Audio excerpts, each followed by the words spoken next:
It's time for the Josh Kirby on Sports Podcast. On this edition of the Kirby on Sports Podcast, the NBA and NHL are set to return to their seasons at the end of this month. We'll have a little bit more MLB schedule talk. Plus, from the NFL, Patrick Mahomes in his record-breaking contract and the Washington football team's name change. All that, plus my interview with Jeff Carpenter from the Netflix documentary Last Chance U. All that and so much more. But before we begin, we would like to thank our brand new sponsor at Regroup Building Services, specializing in custom homes, remodels, additions, and so much more. If you're looking for a new place to call home or just need repairs on your current home, look no further. Regroup Building Services has you covered. Make sure you check them out today at www.regroupbuildingservices.com. Once again, that's regroupbuildingservices.com. We do the honeydews that your honey don't. Make sure you tell them Josh sent you. We are also sponsored by PM Plus Reserves, now expanding their territory to serve the I-81 corridor from Hagerstown, Maryland to Stanton, Virginia. All right. It's time for another edition of the Kirby on Sports Podcast, starting right now.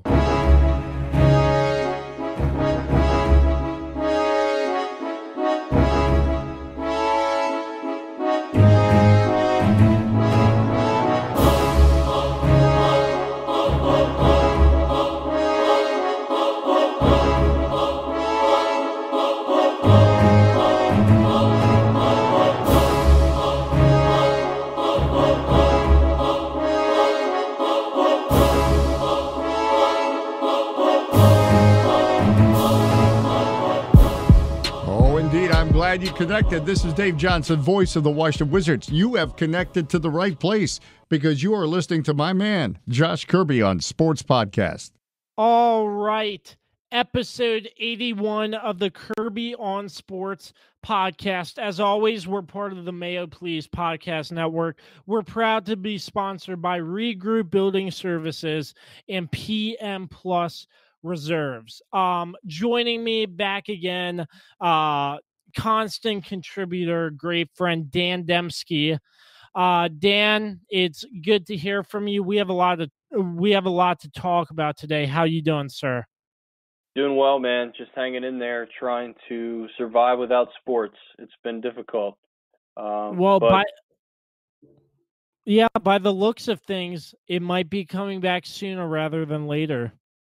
Maybe so, man. I don't know. There's a lot left to determine. Obviously, baseball and hockey and basketball are supposed to start soon. So cross our fingers we can get something back because we need something, man. It's just been really tough.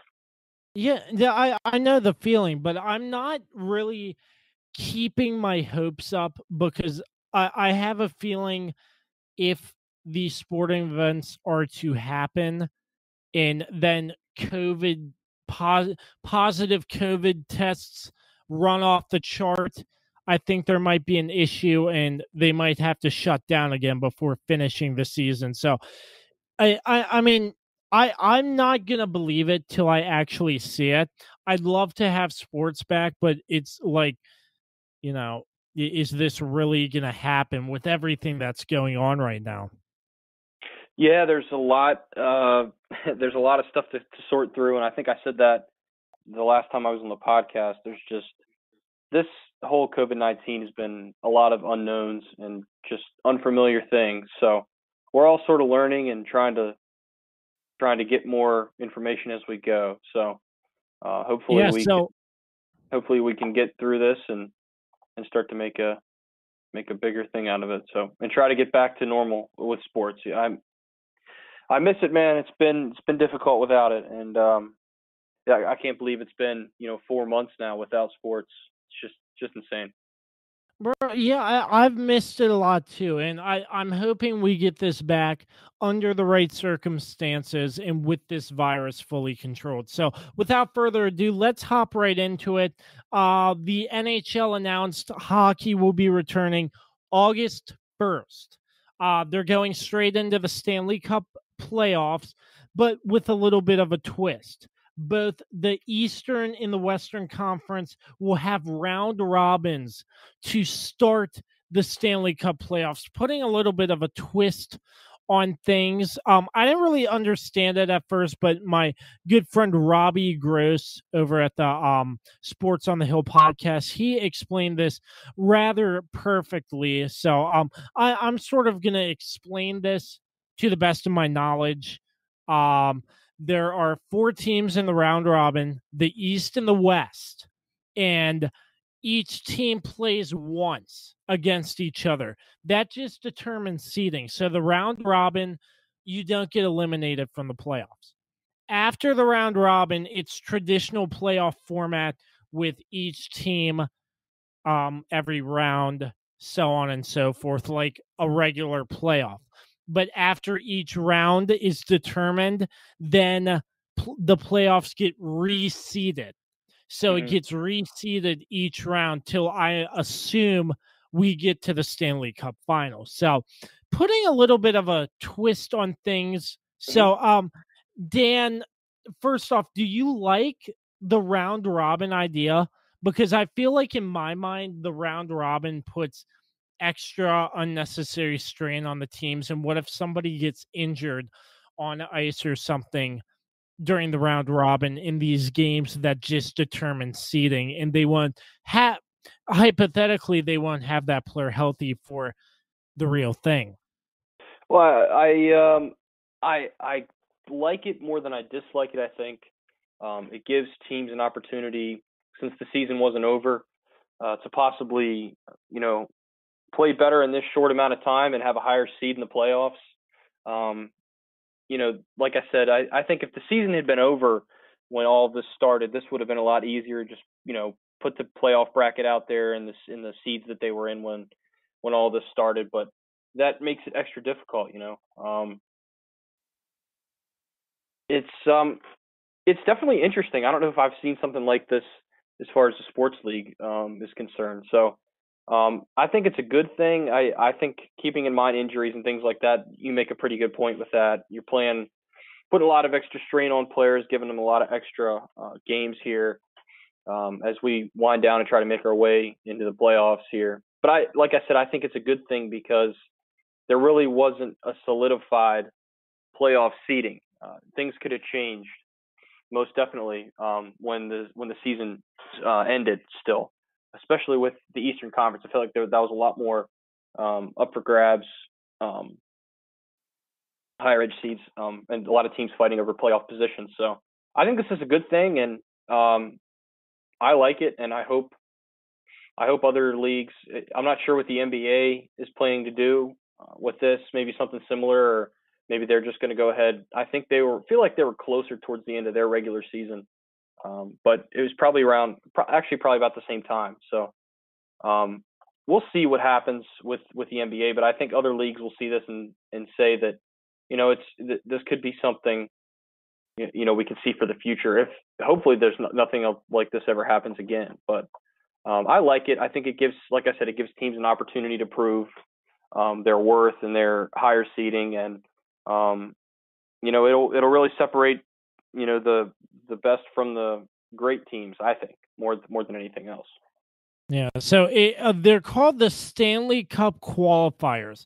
It's the first 10 days in August, and there's a really, really great chart. I forget where I found it. I believe it was on Facebook. Yeah, it was on Facebook via Robbie Gross on Sports of the Hill podcast. Thanks again, Robbie. So, games per day, they have it listed out in a nice spreadsheet.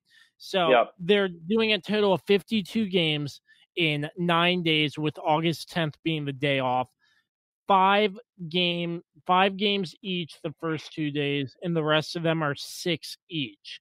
So it's the round robin in the best of 5 series for the it's the round robin and then that. Then I'm assuming afterwards you go on to the next round regular style. So Right. yeah, I think that's the plan. Yep. yeah, yeah. So it definitely puts a twist on things, but Hmm. I think, like you said, like it's gonna solidify who's gonna prove their worth, who's Hmm. gonna make it big. But yeah, with this sort of restart playoff, teams are probably pumped up, fired up, ready to get on the ice. So it could be anybody's Stanley Cup this year. Yeah, absolutely. I think this makes the field more wide open, which makes the last couple years an interesting, maybe like something we don't talk about as much, especially last year with all those teams that advanced so far in the Stanley Cup playoffs, which was like how is this possible? So we could see that again this year, and then maybe even some more crazy things could happen. So I like that. I like playoff drama. I think it.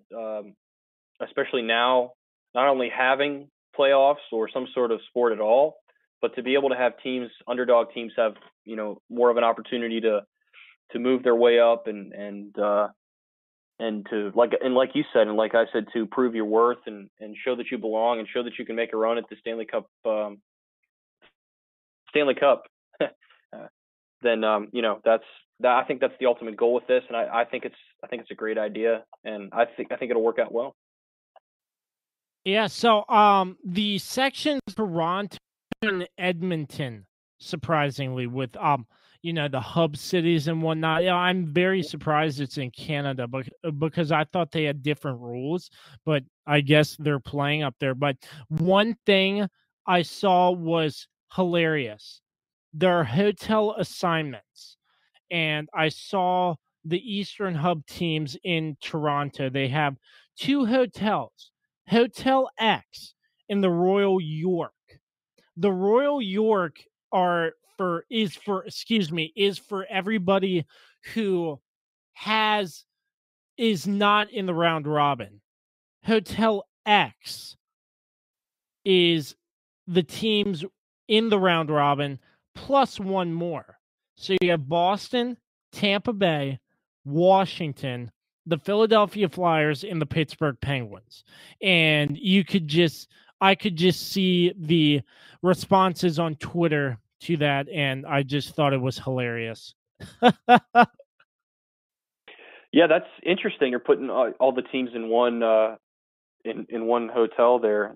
Hopefully, there's not any hockey fights in the lobby or anything like that. So hopefully, everybody Yeah, keeps their distance and does what they're supposed to do. Or there might be some fines and suspensions coming that way. But that would certainly add to the drama. Imagine televising a hotel lobby hockey fight.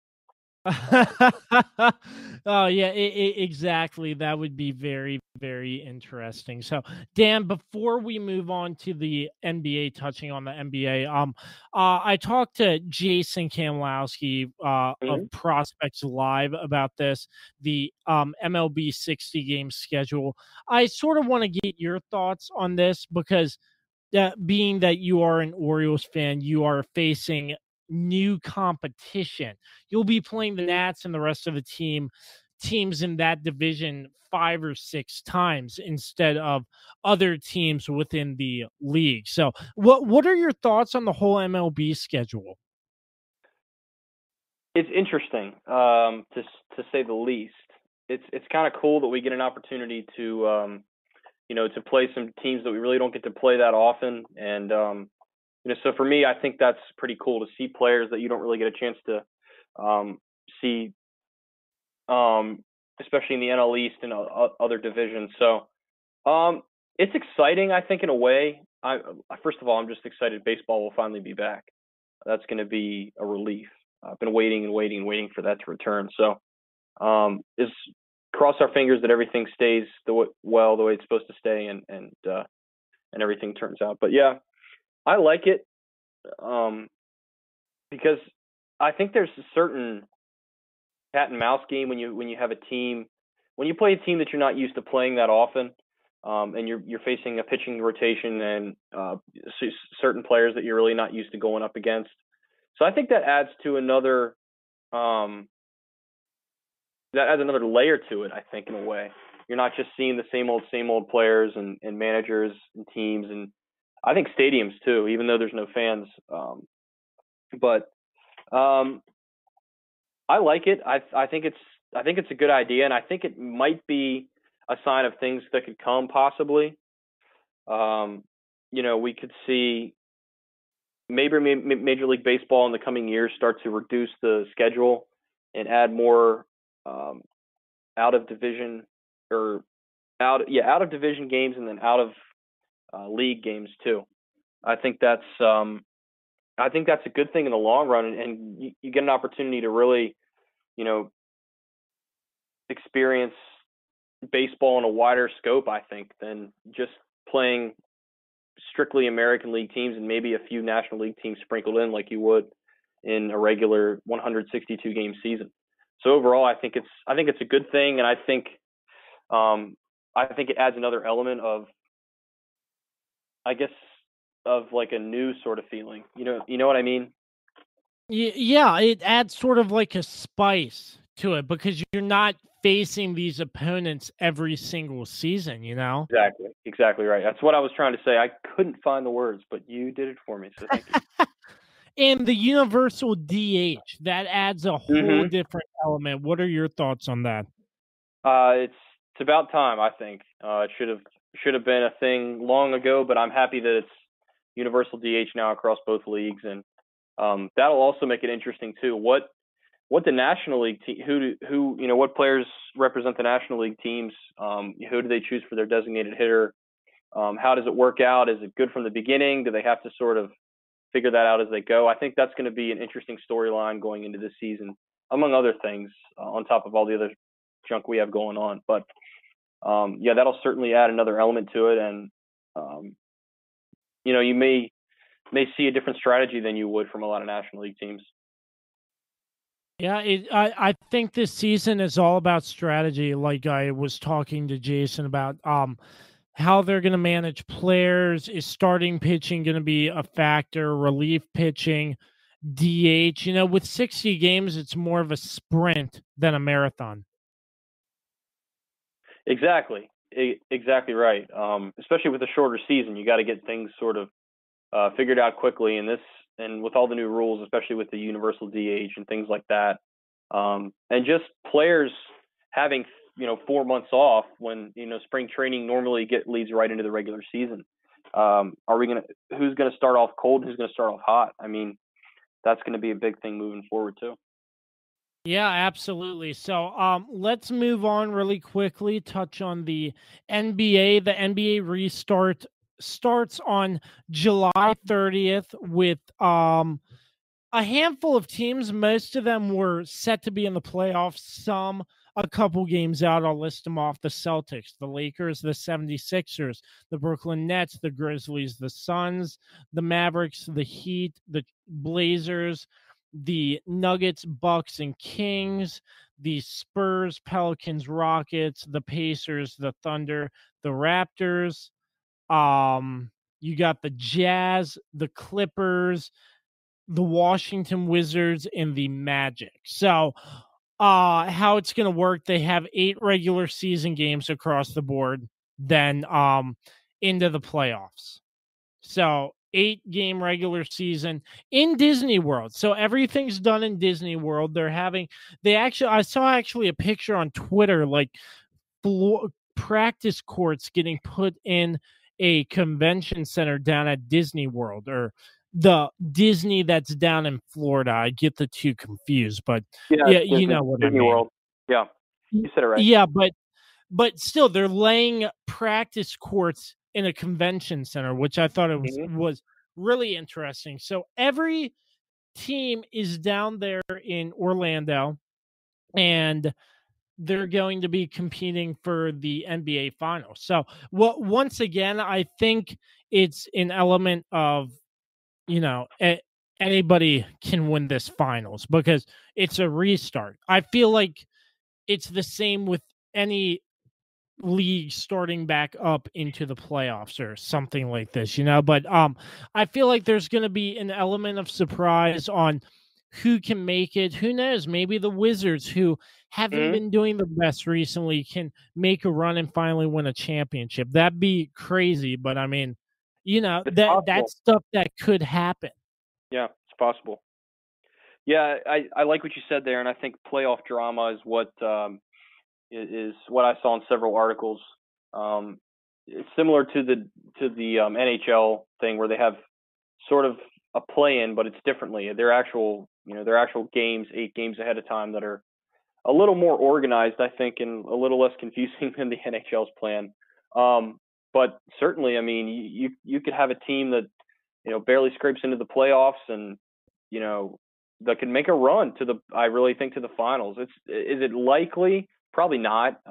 But I really do believe that we can see some surprise teams, Josh. I think you make a really good point with that, and that's what I think this playoff um, system really adds an element of. I mean, we like you said, surprise drama. You get to see more teams participate, which the Wizards would not be participating usually, but so that'll be interesting to see that. So I just think it's just going to be a curious thing. Like we're all going to wonder who's in, who's out, who surprised us, and who didn't surprise us.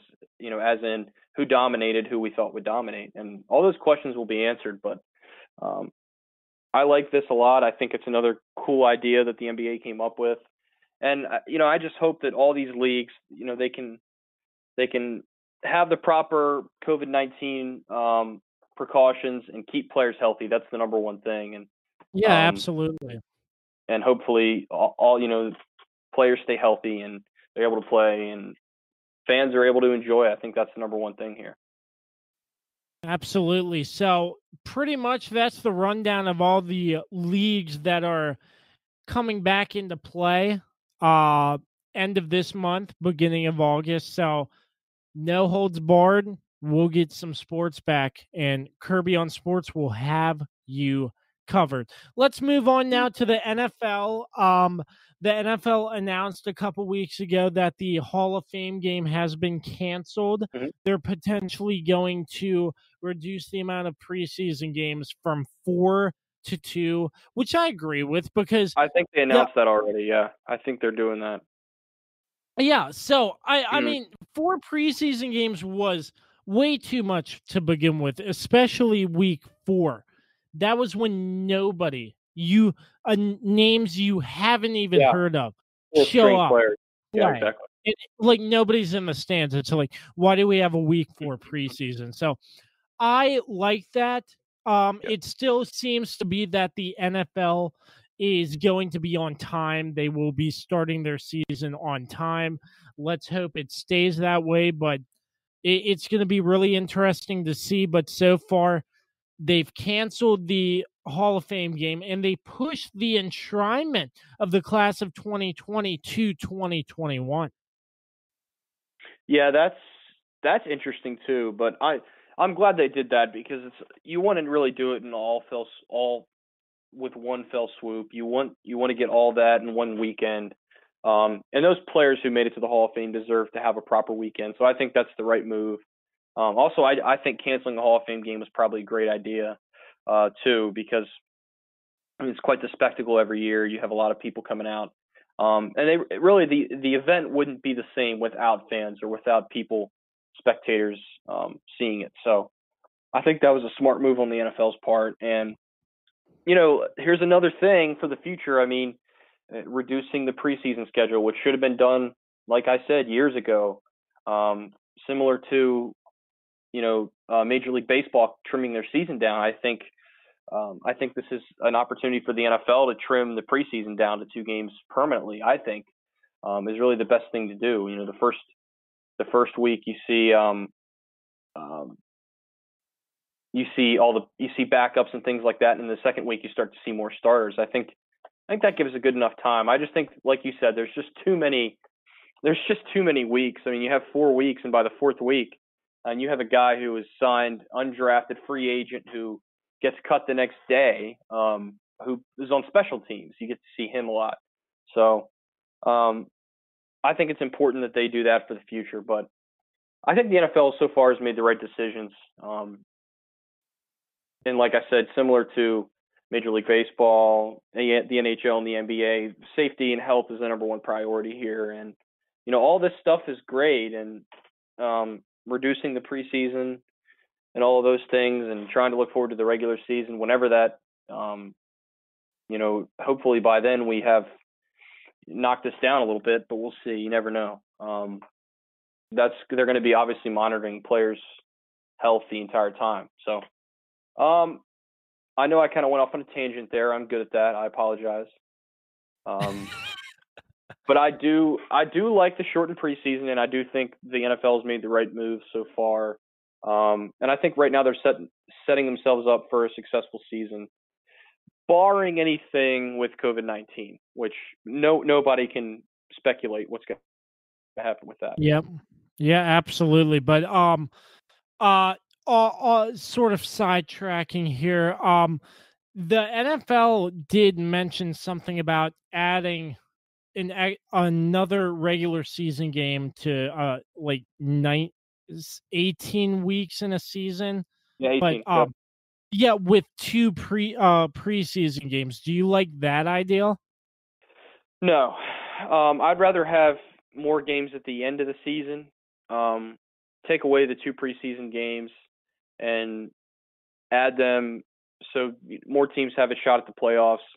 There was also discussions of them with that plan doing, and I actually think it's supposed to start, if not this season, but next season, I think, or they're trying to get it started by then, where they have two extra seeds total, so one for the AFC and one for the NFC for the playoffs. I think that's fine. I think there's a lot of teams on the bubble each year that just miss out on the playoffs on a wild card spot or something like that. So I'd be fine with that. But I think right now the less preseason games is better. Really, I think players know if they're going to get cut or they're going to be signed to the practice squad or whatever in the preseason, and part of the preseason, and then especially in training camp and things like that, which start a month before really the preseason even begins. So, I don't like that plan. I don't like adding more preseason games. I do like adding more games towards the end of the season to give teams an opportunity to make the playoffs. Because some teams just get hot late, and that's when those last couple games added on to the end of the season could make a huge impact at the end of the day. So, But what do I know? I'm a schmuck. So. No, you aren't. You are an expert in the eyes of Kirby on sports. Well, you're too kind, but thank you very much. Yes. All right. Let's talk some big business here. Good. Patrick Mahomes and the Kansas City Chiefs, they just won the Super Bowl, so this money Patrick Mahomes well deserves. A lot of incentives, a lot of everything. The richest contract in NFL history. Patrick Mahomes and the Kansas City Chiefs, 10 years, $503 million. Heck, that's $1.60 a second. $96 a minute. Wow. Unreal. And I mean, Patrick Mahomes deserves this contract. He came in after Alex Smith left Kansas City for Washington. That's another story. But they drafted him. They took a chance on him. They ended up winning the Super Bowl, and Patrick Mahomes is like a machine. He has done great things at the quarterback position, and $503 million really says a lot from the Chiefs about what they think of Patrick Mahomes, and he's locked up long term. I really like this move. What about you, Dan? Yeah, I mean, it's hard to find a better quarterback right now in football. Not only was he great and not only has he been great in the regular season, you talk about this past season, he had 26 touchdowns and only 5 picks. Of course, the year before when he won MVP, 50 touchdown passes and 12 interceptions. But not only was he great in the regular seasons, but he was also great in the postseason. They lost in the AFC Championship game in 2018, but he had 3 touchdowns and 0 picks in those playoffs. And then this past year when he won Super Bowl MVP, 10 touchdowns and 2 interceptions in the postseason. So, I mean, he's all about production. And if there's anybody I think that would have deserved this kind of contract, it's Patrick Mahomes. Not only what he can do, with his arm, but what he does with his legs too. He's unbelievable. He had, 2 touchdowns on the ground this past season, 2 in 2018. And he's just very efficient, Josh, and he can do it in any way. And I think it's hard to find a more well-rounded player than Patrick Mahomes. I think he's worth the money. I don't know if long-term this is good for the Chiefs or not. Quarterbacks, as we know, are, playing in the NFL in general, injuries happen. He's been able to he's only been a starter for 2 years, 2 full seasons. But he really has been able to avoid getting injured so far, which is fantastic. He's a great player to watch, and he really doesn't take too many unnecessary hits, mostly thanks to his great offensive line. But I just don't know for the next 10 years, the Chiefs are given a lot. The Chiefs are given a lot of money for him. You just said $1.60 a minute, something like that, right? Yep. Mm-hmm. That's insane. Huge. It's insane. I've never seen anything like it. It's basically a baseball contract. It's basically what Mike Trout will make. Probably in the next. Well, I don't know. He's not on a crazy contract yet, but. Well, if I can just interject just for a second. Please do. This was actually the largest contract in pro sports history. Yeah. And they lined up some names. Pat Mahomes, 10 years, $503 million. Mike Trout had a $426.5 million contract. Canelo Alvarez, a $365 million contract. Yeah. Bryce Harper with a $330 million contract, and Giancarlo Stanton with a $325 million contract. And might I add, you were talking about injuries. There is a $140 million injury guarantee in Patrick Mahomes' contract. Yeah. Good points. And I mean, like I mentioned, all those contracts are baseball contracts. So this not only changes sports contracts, which I think at large it does, but it changes NFL contracts. You're going to see guys like Russell Wilson and Lamar Jackson, among other players, say, "Hey, look, we've been productive for our teams." Russell Wilson, where's my money? Yeah, show me the money, like the scene from Jerry Maguire. That's what these players are going to be saying. So that's going to be interesting to see too, especially if one of those players wins a Super Bowl in the next couple of years. I hope it's Lamar Jackson, crossing my fingers. But they're going to get paid big time money. But that 10 years is a long time. There isn't really an opt-out with NFL contracts like there is with other sports. But the Chiefs are really risking a lot here, Josh. I mean, think about their receivers. Think about their roster now. Tyreek Hill. I mean, he's going to be gone probably. They're not going to be able to pay him. They're not going to be able to afford him most likely. And what about one of his favorite targets, Travis Kelce?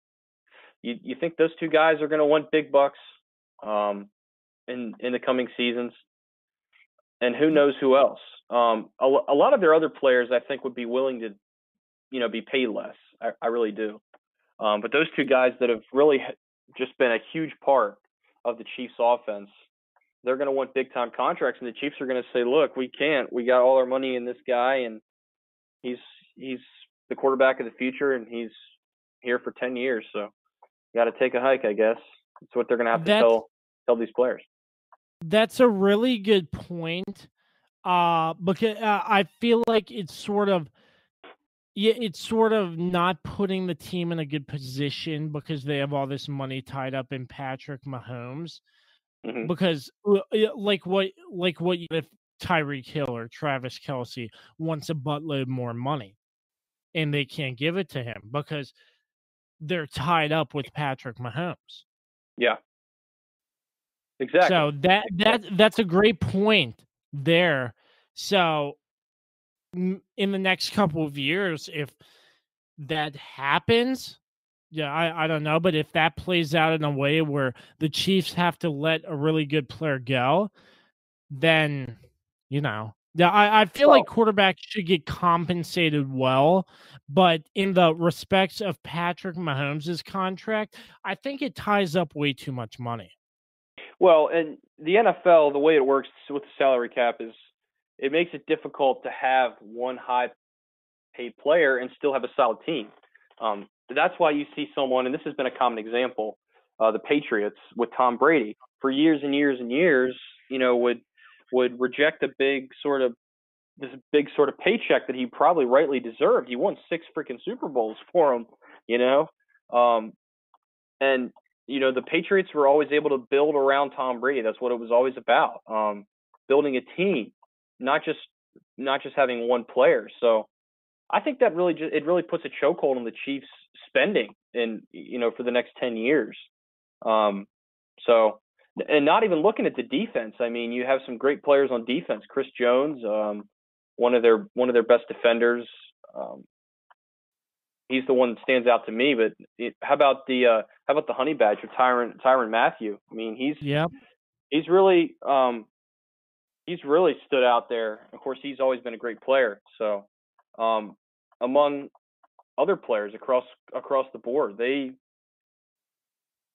have a lot of guys who are sort of under the radar players, which I think helps them certainly.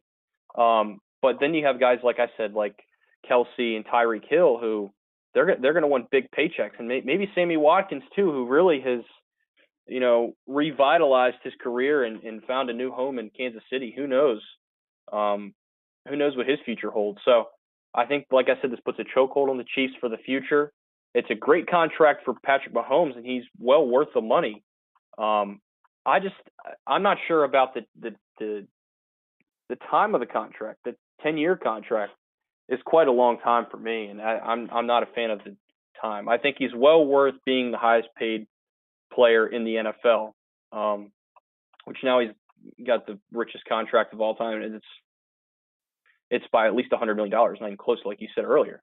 So I'm not a fan of the 10-year period. I think if you sign him to 5 or 6 years, maybe 7 at the most, you're giving yourself more of an opportunity to win. But with 10 years, it's either going to be you're either going to see great things happen with this team, or you're going to see turmoil. And really, it's just a flip of the coin as to what will happen in the next 10 years with the Kansas City Chiefs.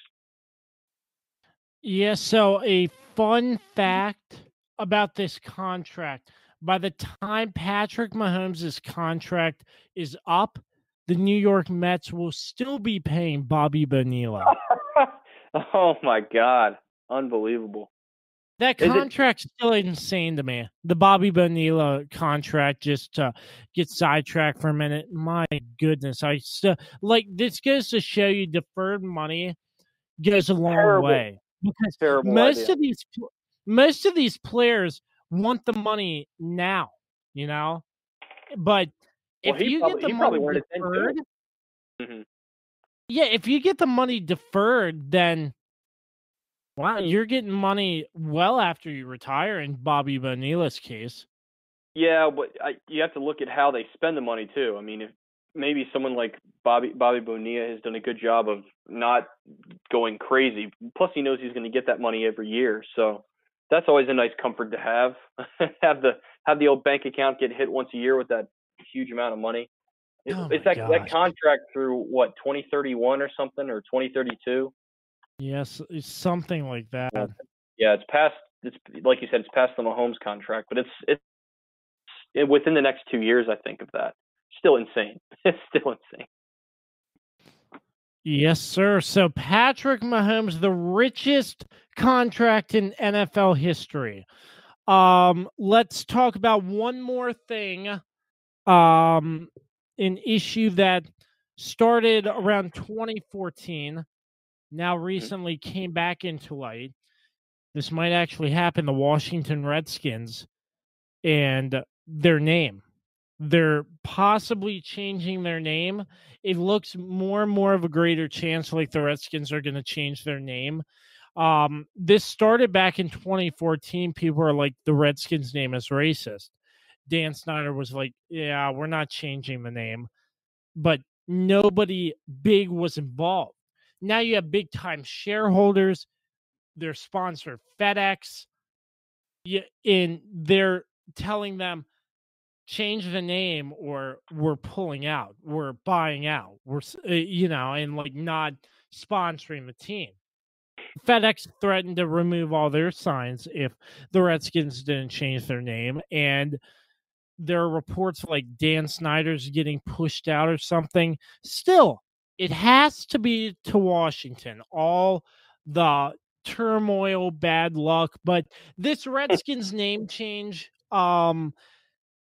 I mean, I feel like we've been prone to it. Yeah, like, what's the word I'm looking for? Like, they've been around for so long, we've gotten, like, used to the name. But, I mean, some people think it is racist. I've heard some Native Americans on the news back when this first started saying, like, no, I don't think it's racist. But apparently some people think it's racist. Being a Redskins fan, I mean, I didn't really know or anything like that. It's just my team. But if their name decides to change, if they decide to change the name, I feel like there's going to be a lot of history that just gets forgotten about, like the Redskins Cowboys rivalry with the Redskins' new name. Like, there won't be as much excitement as there was when the Redskins were the Redskins if they changed their name. There hasn't been excitement for that rivalry in at least 10 years anyway. So what does it matter about that? I understand where you're coming from, and I know there's a lot of tradition, and there's a long time, since the 1930s that the team's been called the Redskins. But, times change. The logo itself, I think, is, I can't speak for people who are Native American, but to me, when your team is, literally called the Redskins, I mean, and the logo is a Native American, I think that needs to change.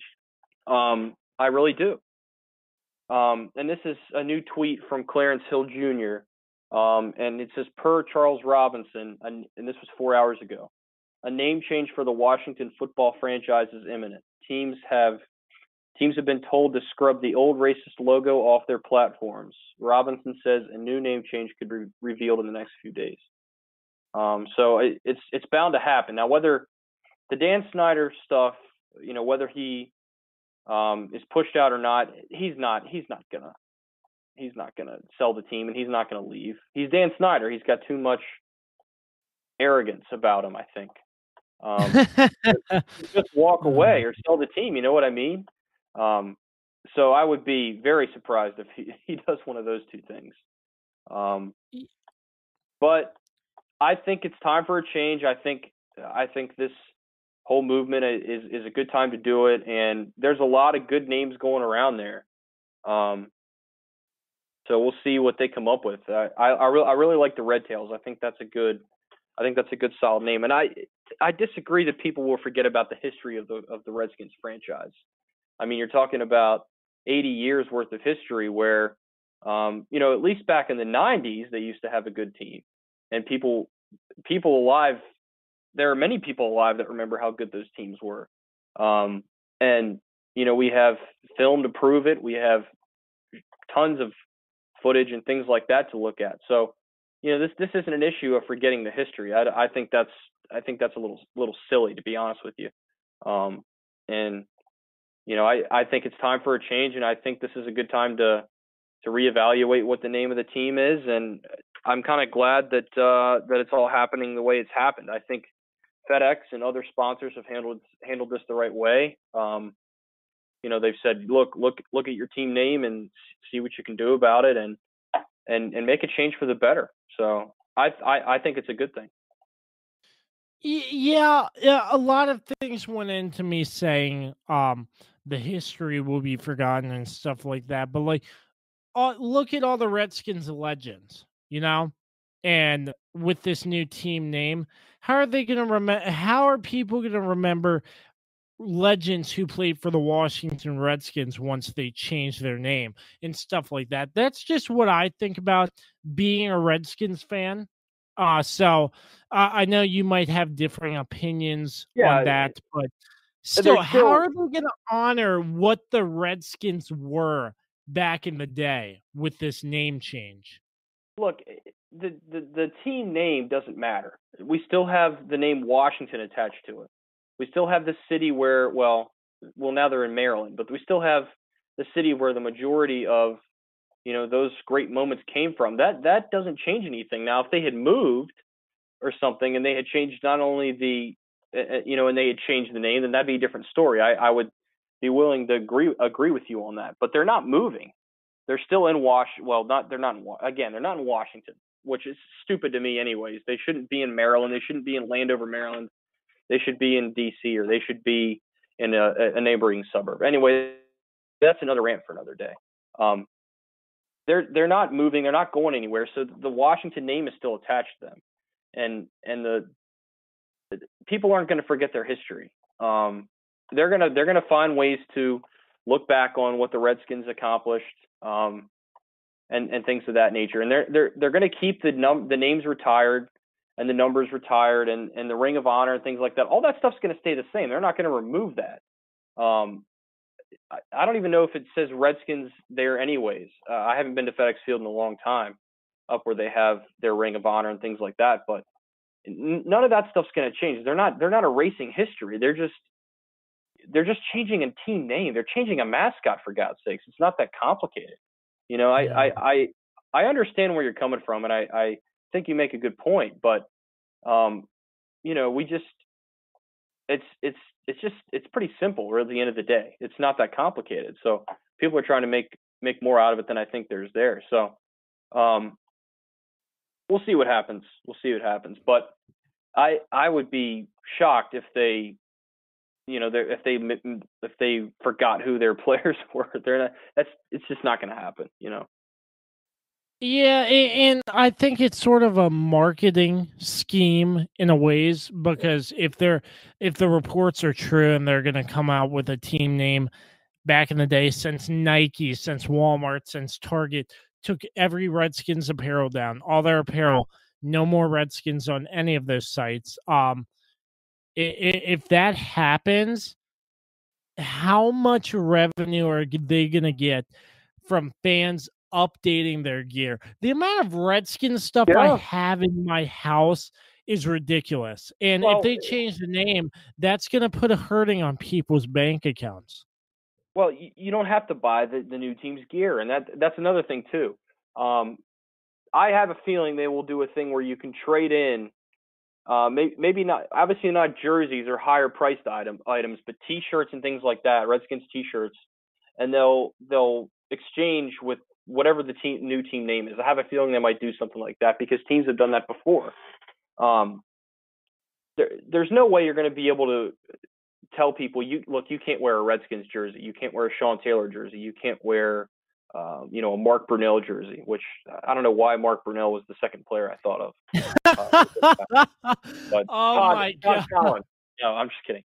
Todd Collins. But they can't tell people you can't wear a Redskins jersey because jerseys are a lot of money. You're right about that. I mean, you're talking $100, $150, sometimes $200 for a stupid jersey. So, they're not going to be able to tell people you can't wear them. Now, if they do that, they have to have a plan in place where they can sort of trade out whatever jersey or whatever shirt or sweatshirt or whatever the case may be, and give them something else. But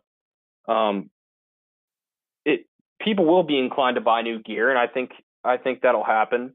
But people are still going to wear Redskins hats and jerseys and sweatshirts and things of that nature all around. That's not going to change. The team is just changing their look. So really, I think that's a small concern. But I don't know if this will. Actually, that's all I have to say. I lost my train of thought there. So basically, it's I see what you're saying, but I think naturally people are going to say, well, I'm just going to wear my Redskins jersey, or I'm just going to wear my Redskins hat. I'm not going to go out and spend, $300 on new gear for whatever this new team will be called. So I think people use common sense with that, and they'll either say, I'm going to just wear my old gear, or I'm going to go out and buy new stuff. I think it'll be 50-50 really at the end of the day. Yeah, so Dan, let me ask you a random question here. Sure. If this name change goes through, how much will Sean Taylor jersey be worth? Oh man, I have no idea. I've heard a lot like on Twitter saying keep your Sean Taylor jersey because that's going to be worth a lot if this name changes. Yeah, I'd be willing to bet. I mean, you have one of the most legendary players of the last 15 years of that franchise, and he was a Redskin for life. He was probably going to be. I don't know. The Redskins mishandle things in their front office, so who knows if they would have signed him, for life or whatever. But that's a great point. I don't even know, man. I don't even want to speculate how much his jersey would cost if all this goes through. But certainly a number that I can't afford and I can't take out of my bank account. So that's all I'm going to say. Yeah. Sean Taylor was spectacular back in the day, but our contributor here, Dan Dembski, still doesn't think he should go in the Washington Ring of Honor. What are your thoughts on this? No, that's not what I said. No, I said his number shouldn't be retired. He can go in the Ring of Honor. That's fine. That's fine. We had this discussion already on Twitter and Facebook Messenger and Facebook and texting. I told you my opinion. And really, we'll save it for another podcast where I can go in depth about why I feel that he shouldn't have his number retired. But he should be in the Ring of Honor. I think that's a no-brainer.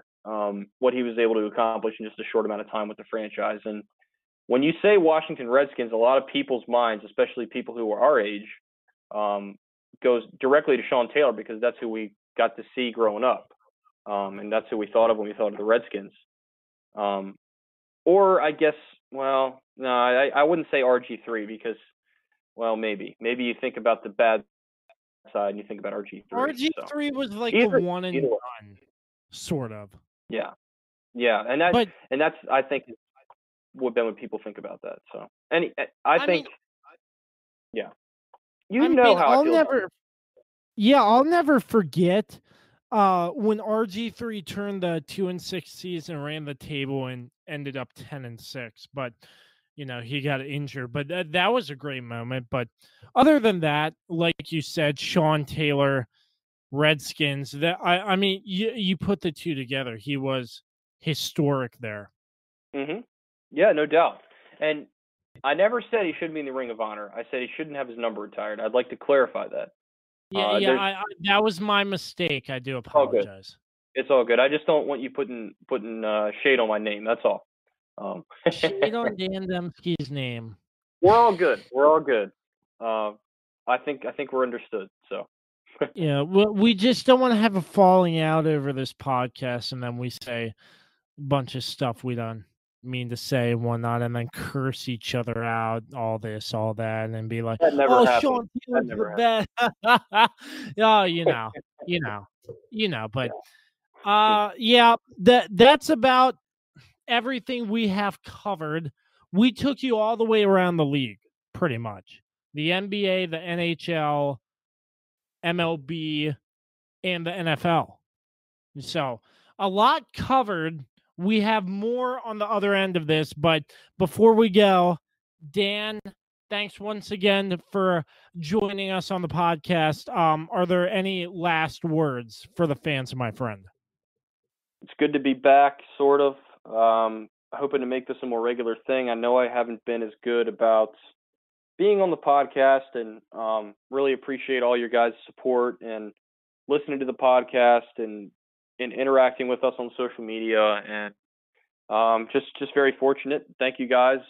Continue to support Josh and everything he does. He does a great job. And, I hope to be on every single week. Hopefully I can, get a routine where I can do that. So that's all I want to say. I want to apologize for not being around as much. And I want to say I hope to continue to contribute a lot for the podcast because it's a really good, really good, and it's a lot of fun to do. So thank you. Yeah, I've been getting a lot of emails, hate mail saying, "Why isn't Dan on your podcast?" And I'm like, I don't Yeah, know. Ask him. you got a lot of you got a lot of angry fans. They're jumping in my inbox. Yeah. Yeah, but appreciate the kind words, Dan. As always, contributor Dan Dembski here on the Kirby on Sports podcast.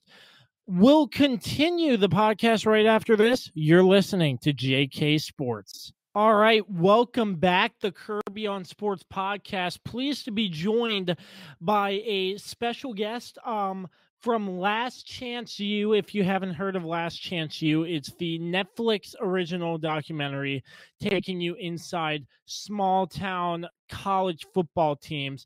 Essentially, players' last chances to get to the NFL or wherever they're trying to go.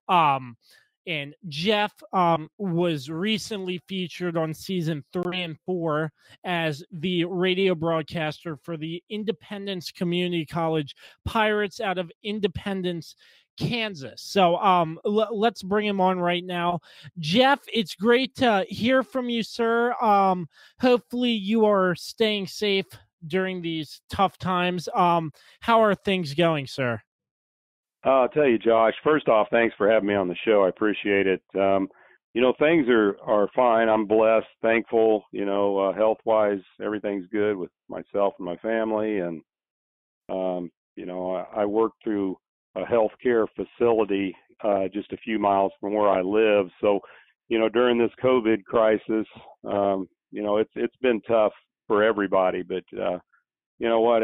Things are good. For the most part, I don't have anything to complain about. I'm just thankful to be here. Yeah, absolutely. We're all thankful. I'm thankful. So, and once again, thank you for being in the healthcare profession. You are a frontline worker, and I appreciate all healthcare workers who do what they do during these times. So, it's been in the past a couple years, but like Last Chance U, one of the best productions I've ever seen on Netflix, and you had the chance to call their games. So first off, Jeff, I want to get your sense on did you know about Last Chance U, and if you did, what was your reaction when you realized that they were coming to Independence, Kansas to film Independence Community College for not one but 2 seasons?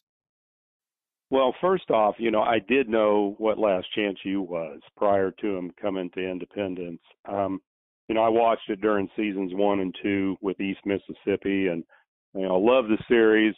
Greg Whiteley and his crew, which do the production and the filming and everything of it, and put it all together and make the magic come to life on the screen. I just blessed to be a part of that. But I think the thing is, it was so impressive that once they came to Independence, because, first off, I wasn't expecting them to come.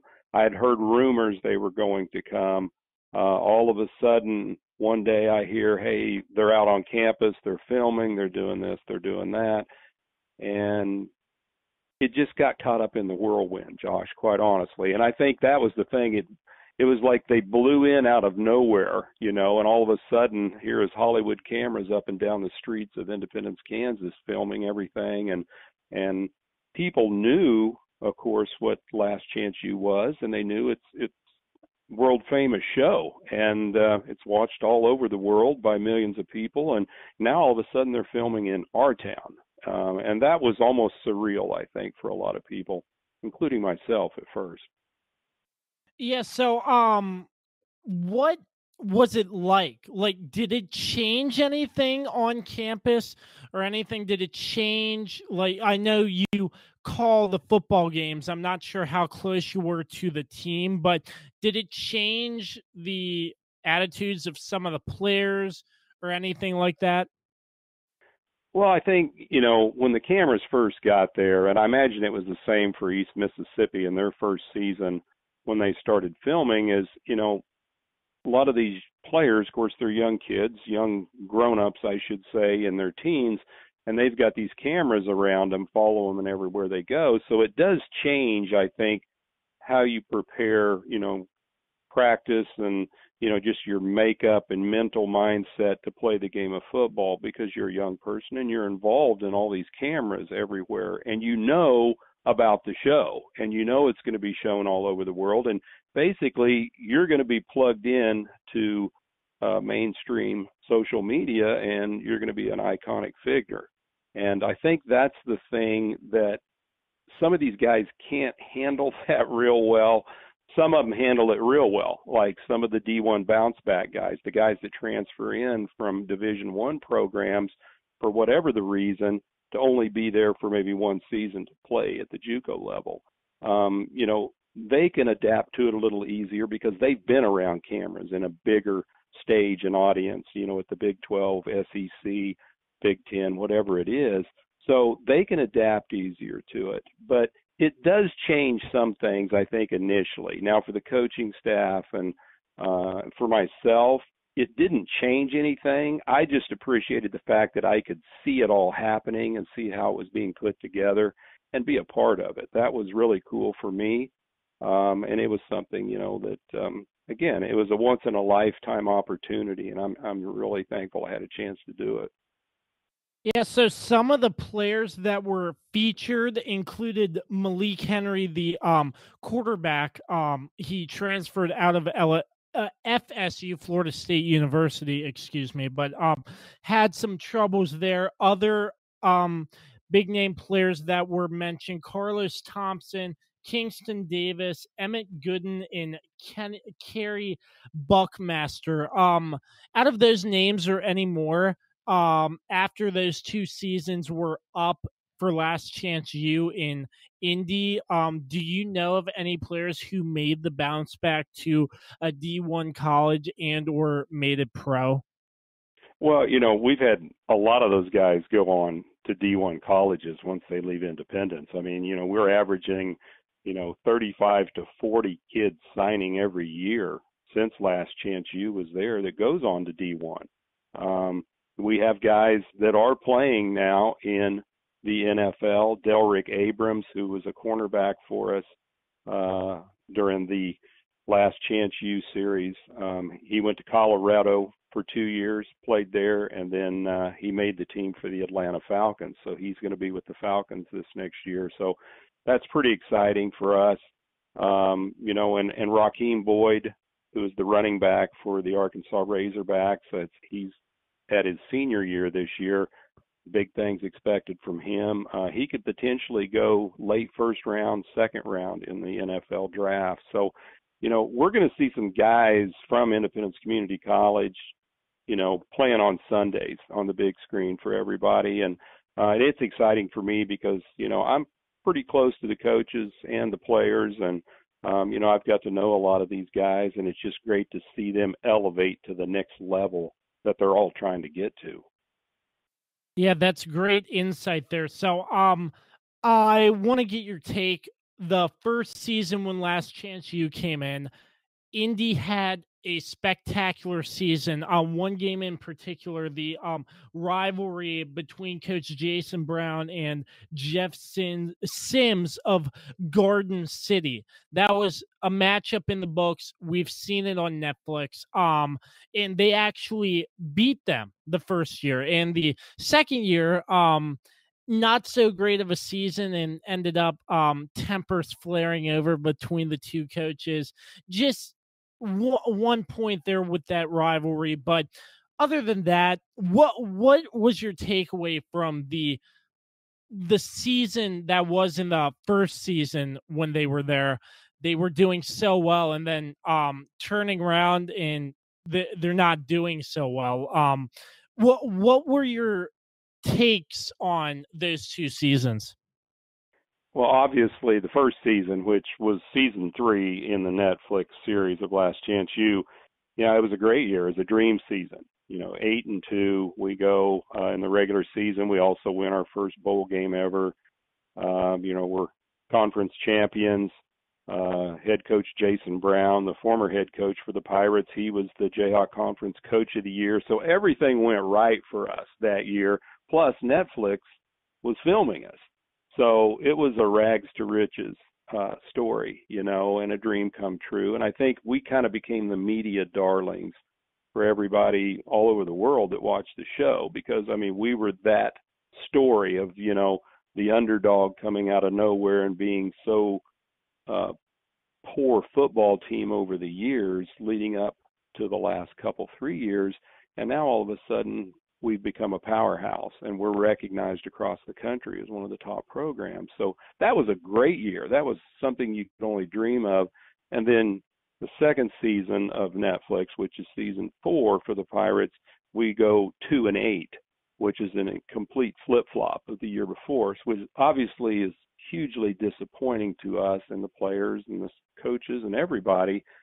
And then also head coach Jason Brown at the time, he ends up resigning after that year. So everything just went a complete 180 on us in the wrong direction. We were riding high, and then all of a sudden the rug was pulled out from under us and we came crashing back down. And that was hard to accept because I knew, of course, it's being filmed on Netflix for Last Chance U, and everybody's going to see it that second season. And after watching us the first season, it's going to be a tremendous letdown. And it was very disappointing.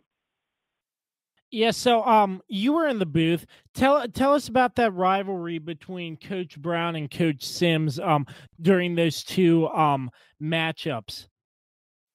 Well, it is, I guess, kind of a personal rivalry between them two because they've been coaches together. Coach Brown was at Garden City as an assistant coach under Coach Sims before coming to Independence.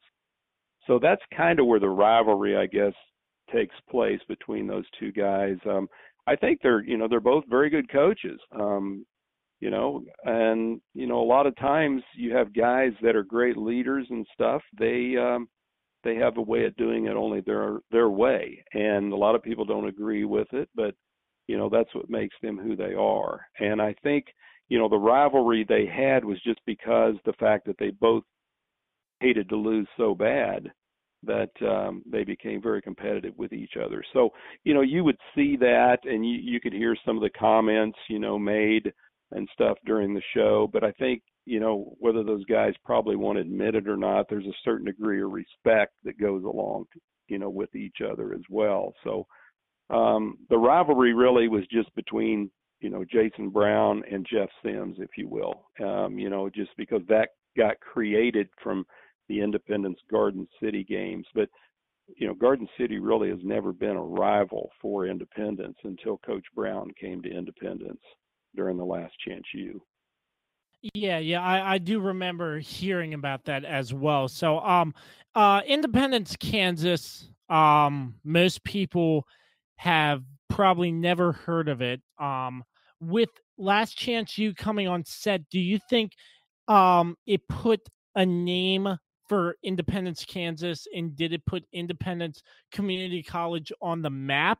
And do you think it brought the community of Independence closer together? Well, to start with, it certainly put Independence, Kansas and Independence Community College on the map. It put us on the map across the world because, again, watching Last Chance U, the popularity of that show thrust us into the spotlight, and everybody knows at least who Independence, Kansas and the Independence Dream U Pirates. They know who they are. I think it brought a lot of notoriety to the town of Independence because a lot of people came from all over the country. Some flew in from Europe, different parts of the world for that matter, believe it or not, just to come to a game in Independence to watch the filming of Last Chance U and be around that, live. So it brought notoriety all the way around for Independence.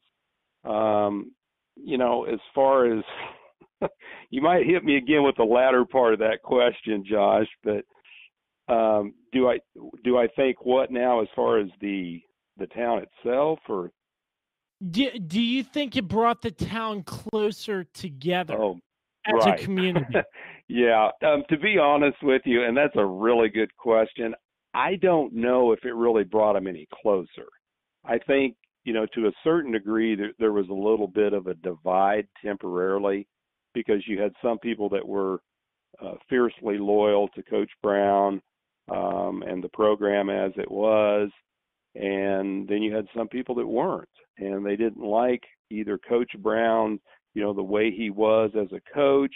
Here's a guy that comes in from California. He's not from this part of the country, and he's kind of bigger than life, if you will, because when you're getting filmed on a show like Last Chance U, it is bigger than life. I mean, it's the worldwide stage, and these cameras are running all over town and filming different segments and so forth. And I think as exciting as it is for a lot of people in Independence, for others, they almost deemed it like a threat to a certain degree because it was like an invasion of the privacy to come into a small town and to put it on the worldwide stage on TV. So I think it was great. I think it was a great opportunity. I'm thankful that they picked Independence because, again, it's a cool little town in Kansas. Now I think everybody across the world knows at least kind of something about it, and they probably found a little bit of the charm of Independence somewhere in the show. Absolutely. That is great insight. So before we wrap this segment up, are you still with the team covering Independence? Yes, I am. This will be my 19th season coming up. Hopefully, if we have football, depending on what the COVID virus allows us to do. And the last thing I heard, and I actually just heard it today, it sounds like they're really pushing hard to try to start the junior college football season this coming spring. So planning on moving the football season clear until March. Wow, that is very interesting. So are there any coaching staff or players that were featured on Last Chance U that are still with the program that you know of? Well, head coach Kiyoshi Harris for the Pirates, he was a former assistant coach and offensive coordinator, and he moved into the head coaching job this past season. And of course, the Pirates were conference champions again in his first year and went 8-2. So he is back, and Jason Martin, the defensive coordinator, he's been at Independence now, I believe, going on 5 years. So, we're excited to have him back. Keith Donnerson, one of the assistant coaches and also one of the strength coaches, he is back again. So there's at least 3 coaches that we've retained that have long-time ties, at least several years anyway now with Independence when Coach Brown came over. So, going on about 4 years now. That's so great to hear. So, Jeff, let's just hop on a quick bunny trail. Yeah, it wouldn't be my type of podcast if I didn't ask you about what's it like calling football games. How'd you get into the business, and what's it like on a game night for you calling a football game? I started out just I dropped a demo tape by local radio station, and they evidently liked it enough. They gave me a chance to do high school football, which I did for several years before I started doing the Independence Pirate junior college games. And then ultimately, my son, Kane Carpenter, was doing the high school games with me as the color commentator, and then he took over the head play-by-play, and then I moved on to the junior college, and, I've been doing that ever since. So I kind of overlapped there for a while with high school and JUCO, so I was doing games Saturday night and Friday night as well in basketball and football. But, that's just kind of how I got into it. And, then one thing led to another. And, like I say, it's been a cool hobby for me, but it wasn't something I went to school for. I don't have a communications degree or anything like that. I don't have any formal training, quite honestly. I just listened to a lot of games growing up. I've played sports forever, and, some things just you resonate with. And I think it's like for anybody, sometimes we're meant to do things and things come a little easier to us. But it's great for me being up in the box. I mean, what I do is unscripted, Josh. I don't have any notes or anything like that when I do my broadcasts, other than statistics and stuff, of course. But I just roll with it. I basically tell my listeners what I see, and I just try to paint the picture for them. And, it's great for me because it keeps me in the game, keeps me, close to the coaches and the players and, and all that kind of stuff. And at the same time, I enjoy doing the play-by-play. And, like I say, hopefully I've got a few more years to go, and, we'll just see how it goes. But, yeah, it's cool, man. There's nothing like college football. That's a really exciting thing.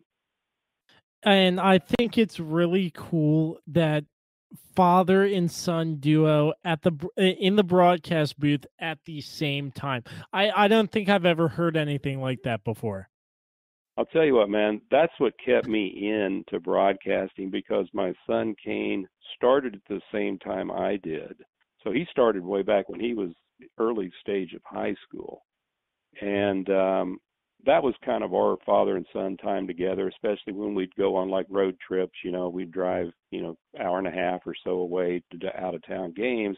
We get to talk about the games, go into it, do the games in the box together, come back home, talk about how it went, so that was our guy time. And, that's really what kept me into radio, Josh. I mean, if he wouldn't have been with me, I don't know if I would have stayed with it, quite honestly, because you have to have something that gives you the desire and the determination to do it. And that was just one of those things. I was like, how many other dads can say that their son really doesn't mind hanging out with them?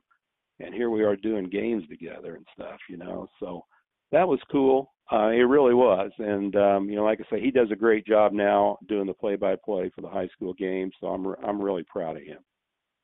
That's so great to hear, Jeff. That is really, really great to hear. Great story, great insight all around from Independence Community College. Once again, Jeff Carpenter featured on Netflix original series Last Chance U from Independence Community College. Jeff, I want to thank you so much for your time today, sir. Hey, Josh, I appreciate your show, man. Thanks for having me on, and stay well, everybody out there. Go Pirates. The Kirby on Sports podcast will continue right after this. That about wraps it up for episode 81 of the Kirby on Sports podcast. Thanks to Dan Dembski for calling in on the earlier segment, and to Jeff Carpenter from the Netflix original Last Chance U. Great to hear from both of them in a great interview by Jeff Carpenter. As always, we are part of the Mayo Please Podcast Network, anchor.fm/Mayo Please. We are proud to be sponsored by Regroup Building Services. We do the honeydews that your honey don't. And by PM Plus Reserves, now expanding their territory to serve the I-81 corridor between Hagerstown, Maryland, and Stanton, Virginia. Thanks, as always, to MPT Now Productions, Dave Johnson, and JR Beats Official. You can check us out anywhere you can find podcasts. Until the next episode, we say so long and peace out.